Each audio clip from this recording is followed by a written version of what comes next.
Well, you know, in the state of Hawaii, we're used to living active outdoor lives, but there are strains that come with all that activity. And every year, more than 250,000 Americans find themselves sidelined by Achilles tendon injuries.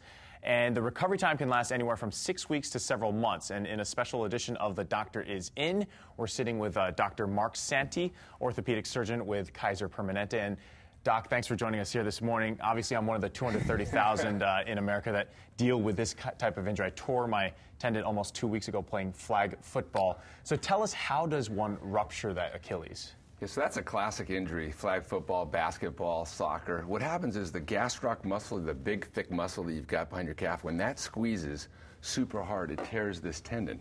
This is your Achilles tendon as it comes down. And when that muscle squeezes so hard, it pops that tendon. And I think a lot of people want to wonder, how do you prevent something like this? Because I was one of those guys who thought, oh, that's never going to happen to me. I've heard of it, but it's not going to affect me. Right. Well, I think probably the best way to prevent it is good stretching. So anytime you warm up before you play, you want to stretch your tendon. You want to get your tendon nice and warm.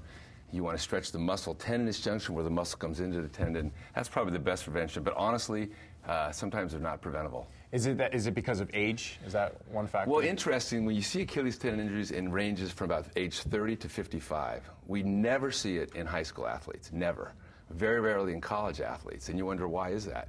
Well, what happens is, as we get older, through all our activities, the tendon develops a little bit of injury to it, and so when you when you quick squeeze that calf, it ruptures that tendon.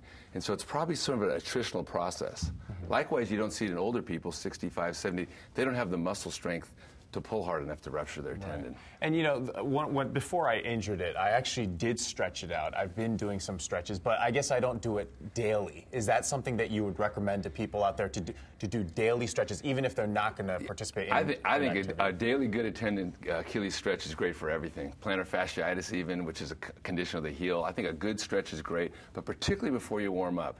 But particularly before you play, you want to get a nice, good stretch right before you play. And we heard that 250,000 suffer from this injury every year. I guess there are different levels of injury. One can be a complete rupture, one can be just a partial tear too. That's correct, that's correct. Most times it is a complete rupture, however. Most times it's a completely asymptomatic individual like yourself, kind of the weekend warrior is the classic. They go to take a quick step, pull that gastroc, and pop, the tendon pops. And very quickly, how long is the recovery time, and what does it depend on? Well, the first couple weeks are in the splint that you're in now, waiting for the swelling to get down. Then you go into a cast. The rehab time is probably 3 to 6 months, probably back to activities at 8 months, but probably not back to normal for a year. That is not good news for me, because I like being out there. Well, Dr. Santi, thanks for joining us here this morning from Kaiser Permanente. And if you want to see this interview again, you can head over to the morning section of our website, kitv.com/thismorning. Time now is 6:20. We'll be right back.